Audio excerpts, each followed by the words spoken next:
good. Okay, I'd like to call the Museum Committee meeting to order and welcome those visiting live streaming. At this point, I would ask anybody to declare pecuniary interest. Hearing none, information items. Okay. Kathy. So this report basically has information items for you. And the first one is in regards to the archives report.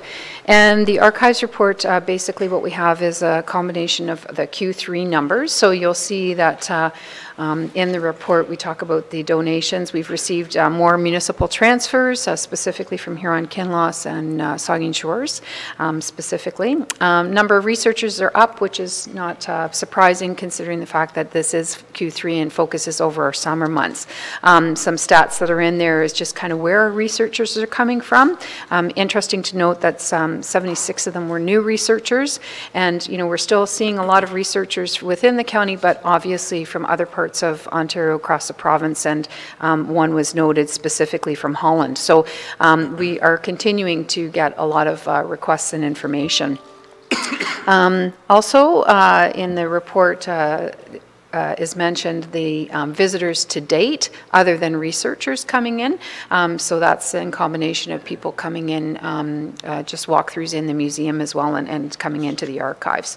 The Past Perfect Online project, which is a combination of the archives and the collections, and you'll note that we did launch that project a while back, but it is becoming to get a lot of traction in there, and currently we have over 9,000 records online, in particular 3,500 photographs and 4,000 archival records. So it is an important part of the process, so that when people are coming, prior to coming in, they have tools, online tools that they can go in and do a little bit of research themselves. And then typically what we find is they'll come through that way, and then we're getting the phone calls, or we're getting people coming in.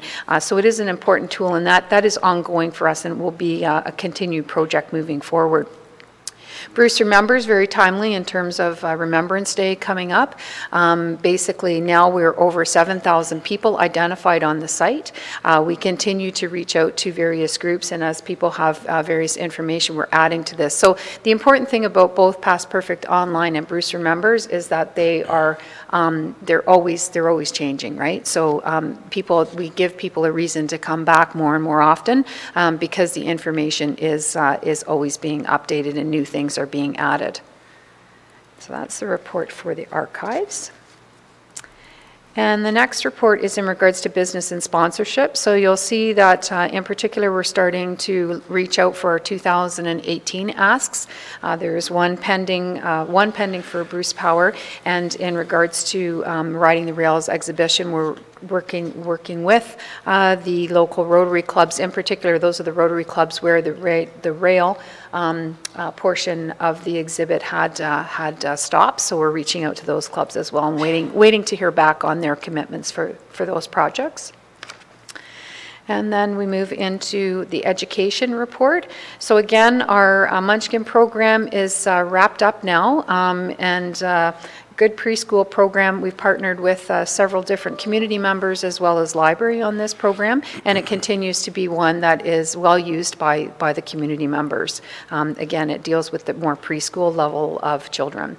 Upcoming activities, well, we had the PA Day movie was just recently, and then we've got some upcoming activities, holiday programs coming up as well from a preschool perspective.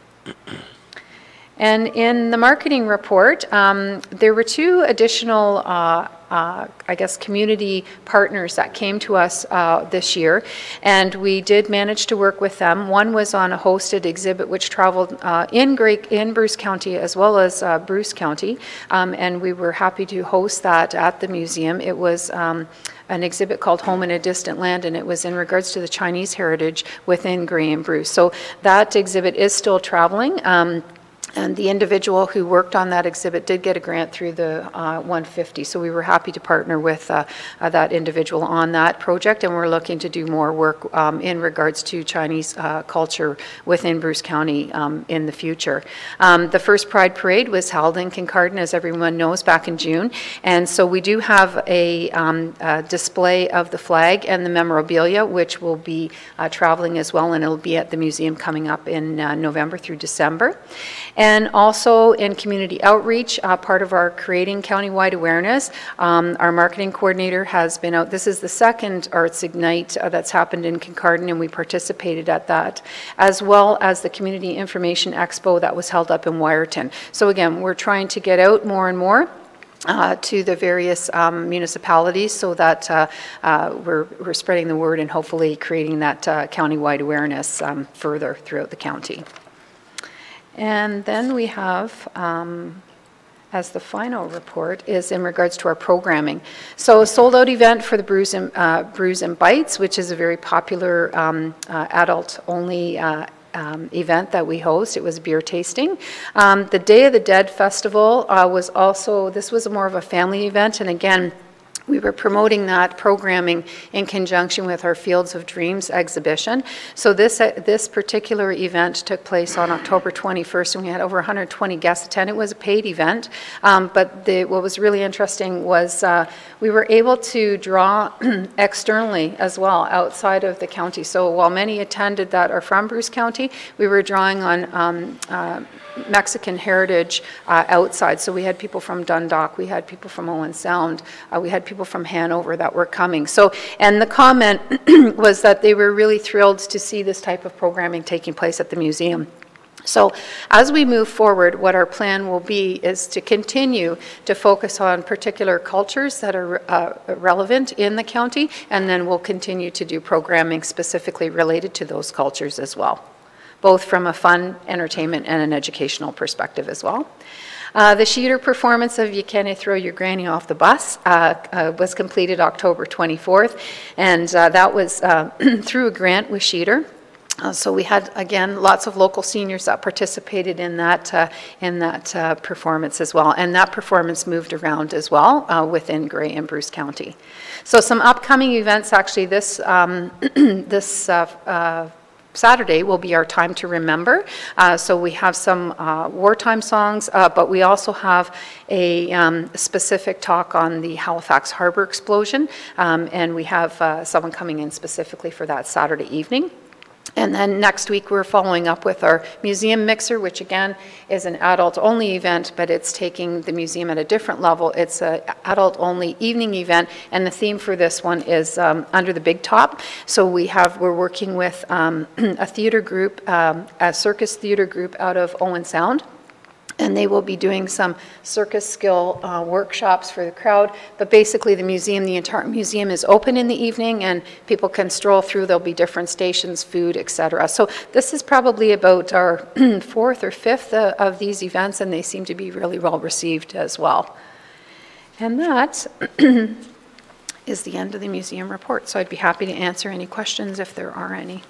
Are there any questions or comments? Busy, busy, busy. Mm-hmm. Anne? Well, I think it's good to have the different cultures and get interest among them at the museum. Is there something tomorrow night? Yes, Friday night is the exhibit opening of the tattoo exhibit, which is called My Story, My Tattoos. So it is a traveling exhibition, a photo exhibition from Wellington County Museum.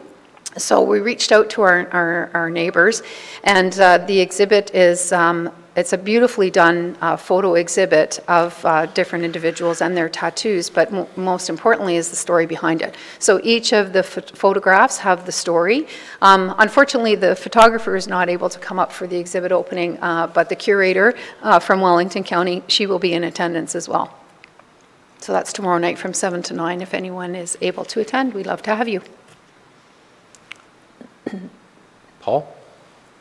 Will they be doing tattooing there? I'm kind of thinking about getting the county logo up somewhere. Well, Now that you mention it, we will be having a henna artist on, as part of the evening, and the henna artist will be doing tattoos, so if you'd like to come and get the county logo, I'm sure they'd be able to do that, no problem. Yeah. Mike will be there, I know. Yeah. Okay, go. anything else? Motion to adjourn. Milt and Ann. All those in favor? Thank you. Thank you.